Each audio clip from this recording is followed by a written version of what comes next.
சூப்பரான கரகர முறுமுறுன்னு இந்த ஓமப்பொடி செஞ்சிடலாம். இந்த ஓமப்பொடி எப்படி செய்யறதுன்னு இன்னைக்கு வீடியோவா பார்க்க போறோம். Welcome to Ammuma's kitchen. வாங்க வீடியோக்குள்ள போய் எப்படி செய்யறதுன்னு பார்க்கலாம். ஓமப்பொடி செய்யறதுக்கு முதல்ல பாத்தீங்க அப்படின்னா ஓமத்தை நம்ம ஊற வச்சுக்கணும். அரை டீஸ்பூன் ஓமம் எடுத்துட்டு நல்லா கையால தேய்ச்சிட்டு ஊற வச்சுக்கலாம். அப்பதான் நல்லா வாசனையா இருக்கும். இந்த மாதிரி கையால நல்லா தேய்ச்சிக்குங்க. இதை கொஞ்சமா தண்ணி விட்டு ஊற வச்சுக்கலாம். ஒரு 10 நிமிஷத்துக்கு ஊறினா போதும். இது அப்படியே ஓரமா இருக்கட்டும். அடுத்தது நம்ம மாவு பிசைஞ்சுக்கலாம். அடுத்ததா ஓமப்பொடி செய்யறதுக்கு கடலை மாவு பார்த்தீங்க அப்படின்னா சலிச்சு எடுத்து வச்சிருக்கேன். இதுல இருந்து நம்ம 1 கப் அளவுக்கு எடுத்துக்கலாம். சலிச்சு எடுத்த கடலை மாவு 1 கப் சேர்த்துக்கலாம். கூடவே 1/4 கப்பு அரிசி மாவு சேர்த்துக்கலாம். அரிசி மாவு சேர்க்காமே ஓமப்பொடி செய்யலாம். அது பார்த்தீங்க அப்படின்னா கிறிஸ்பாக இருக்காது. இது நல்லா கிறிஸ்பியாக நல்லா வச்சு சாப்பிடலாம். ஒரு 1/4 டீஸ்பூனுக்கு உப்பு, கொஞ்சமாக பெருங்காயப்பொடி, 1/4 டீஸ்பூன் பெருங்காயப்பொடி போட்டுக்குங்க. இதை நல்லா கலந்து விட்டுறலாம். இதில் நீங்கள் கலருக்காக ஃபுட் கலர் எல்லோ கலர் சேர்க்கறதுனா சேர்த்துக்கலாம். நான் இன்னைக்கு சேர்க்கலை. அதுக்கு பதிலாக மஞ்சள் தூள் கூட சேர்த்துக்கலாம். நான் இன்னைக்கு எதுவுமே சேர்க்காம அப்படியே தான் செஞ்சுக்க போகிறேன். சூடான எண்ணெய் பார்த்தீங்க அப்படின்னா ஒரு 2 டேபிள் ஸ்பூன் அளவுக்கு ஊற்றிக்கிங்க. கொஞ்சம் சூடாக ஊற்றும் போது நல்ல மொறுமொறுப்பாக இருக்கும். சாப்பிட்றதுக்கும் நல்லாயிருக்கும். எண்ணெயும் இழுக்காது. அதை நல்லா கலந்து விட்டுட்டு இப்போ ஓமம் ஊற வச்ச தண்ணியை உள்ளே சேர்த்துக்கலாம். தண்ணியை மட்டும்தான் நம்ம எடுத்துக்க போகிறோம். ஓமத்தை சேர்க்க போகிறதில்ல. அந்த ஓமப்பொடியில் பார்த்தீங்க அப்படின்னா சின்ன ஓட்டை அப்படிங்கிறதுனால இதெல்லாம் சிக்கிக்கும். அதனால தண்ணி மட்டும் சேர்த்துக்கலாம். அதுவே நல்லா வாசனையாக இருக்கும்.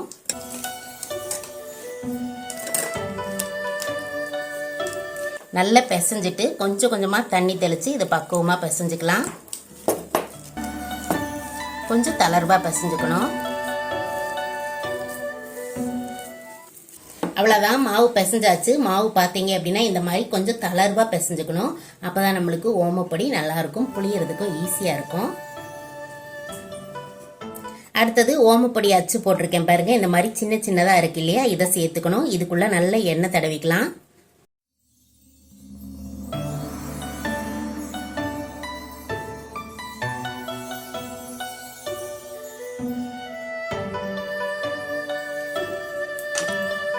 இப்போ தேவையான அளவுக்கு மாவு எடுத்து உள்ள சேர்த்துக்கலாம்.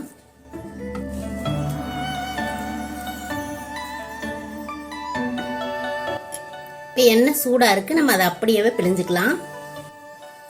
இப்போ எண்ணெய் பார்த்தீங்க அப்படின்னா மிதமான சூட்டில் இருக்குது. ஓமப்பொடிக்கு ரொம்ப காஞ்சிடக்கூடாது, உடனேவே செவந்துடும். இப்போ பிழிஞ்சிக்கலாம்.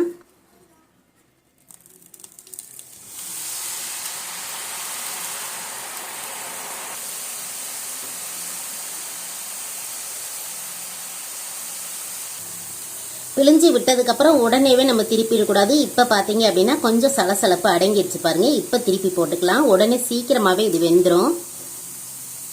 இப்போ அப்படியே நம்ம திருப்பி போட்டுக்கலாம்.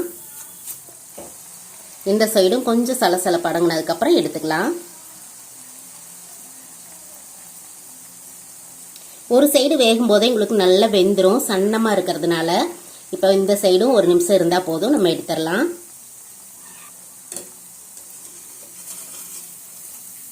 அவ்வளோதான், டக்குன்னு ரெடி ஆயிடுச்சு பாருங்க. இதை வெளியில் எடுத்துட்டு அடுத்ததை பிழிஞ்சுக்கலாம். அவ்வளோதான், ஓமப்பொடி பார்த்தீங்க அப்படின்னா ரெடி ஆயிடுச்சு. சட்டுன்னு ஒரு 10 நிமிஷம் இருந்தால் போதும். இதை எடுத்துக்கலாம். எடுத்ததுக்கப்புறம் அடுப்பை ஆஃப் பண்ணிட்டு இப்போ கொஞ்சம் கருவேப்பிலை போட்டு பொரிச்சுக்கலாம்.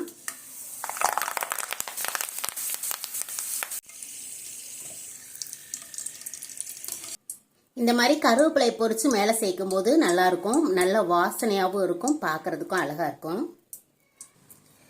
ஓமப்பொடி சூப்பராக ரெடி ஆயிடுச்சு. நல்ல மொறுன்னு இருக்கும். சாப்பிட்றதுக்கு அவ்வளோ நல்லா இருக்கும். நேரமே இல்லை அப்படின்னாலும் கடைசி நேரத்துல டக்குன்னு ஒரு 10 நிமிஷத்துலயே இந்த ஓமப்பொடி செய்யலாம். குழந்தைங்களுக்கெல்லாம் ரொம்ப பிடிக்கும். கரகர மொறுன்னு காரம் இல்லாம நல்லா சாப்பிடுவாங்க. இந்த மாதிரி ஓமப்பொடியை நீங்களும் செஞ்சு பாருங்க. எப்படி வந்துச்சு அப்படிங்கறத கண்டிப்பா கமெண்ட்ல சொல்லுங்க. பிடிச்சிருக்கு அப்படின்னா லைக் பண்ணுங்க. நம்ம சேனல் இனிமே நீங்க சப்ஸ்கிரைப் பண்ணல அப்படின்னா சப்ஸ்கிரைப் பண்ணிக்கோங்க. பக்கத்துல இருக்கிற பெல் பட்டனையும் அழுத்தி வச்சுக்கோங்க. அப்பதான் தொடர்ந்து வீடியோஸ் வந்துகிட்டே இருக்கும். தொடர்ந்து அம்முமாஸ் கிச்சன் பார்த்துக்கிட்டே இருங்க. ஆரோக்கியமான ரெசிபியை செஞ்சுக்கிட்டே இருங்க.